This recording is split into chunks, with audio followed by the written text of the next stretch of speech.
आज के दौर में जब हम महंगे बोन चाइना और डिज़ाइनर क्रॉकरी के पीछे भाग रहे हैं, तब हमारे पूर्वजों की वो साधारण सी दिखने वाली हरे पत्ते वाली थाली याद आती है।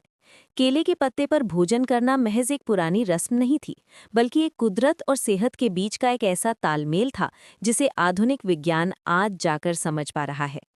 आखिर क्या वजह थी कि सोने चांदी के बर्तन रखने वाले राजा महाराजा भी केले के पत्ते पर भोजन करना सबसे बड़ा सौभाग्य मानते थे?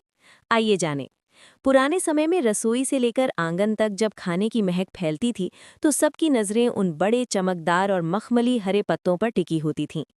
पूर्वजों ने केले के पत्ते को किसी मजबूरी में नहीं, बल्कि इसकी बेजोड़ खूबियों की वजह से चुना था। सबसे पहली और बड़ी वजह थी इसकी सेल्फ क्लीनिंग क्षमता।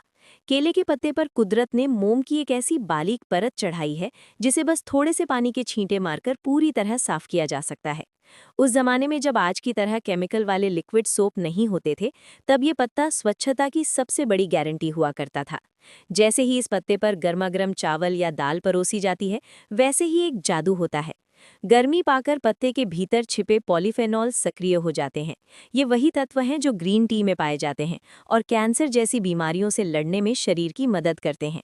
जब हम पत्ते पर खाते हैं, तो ये पोषक तत्व सीधे हमारे भोजन का हिस्सा बन जाते हैं। इसके अलावा गर्म खाने के संपर्क में आते ही पत्ते की ऊपरी परत पिघलकर भोजन में एक ऐसी सौंधी खुशबू घोल देती है, जिसे दुनिया का कोई भी 5 स्टार शेफ कृत्रिम रूप से पैदा नहीं कर सकता है। ये खुशबू भूख को बढ़ाती है और पाचन क्रिया को सक्रिय कर देती है। केले का पत्ता अपने आप में एक नेचुरल सैनिटाइजर भी है।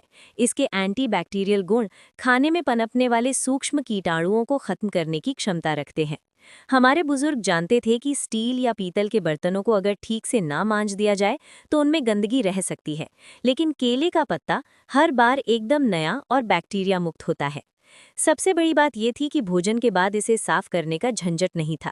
इसे मिट्टी में डालते ही ये खाद बन जाता था, जो पर्यावरण को नुकसान पहुंचाने के बजाय उसे पोषण देता था। आज के प्लास्टिक और डिस्पोजेबल कचरे के दौर में पूर्वजों की ये सोच किसी महान इंजीनियरिंग से कम नहीं लगती। तो दोस्तों, ये वीडियो आपको कैसी लगी, हमें कमेंट सेक्शन में ज़रूर बताएं और ऐसे ही और भी रोचक वीडियोस के लिए हमारे चैनल फैक्ट्स 08 को सब्सक्राइब करें। धन्यवाद।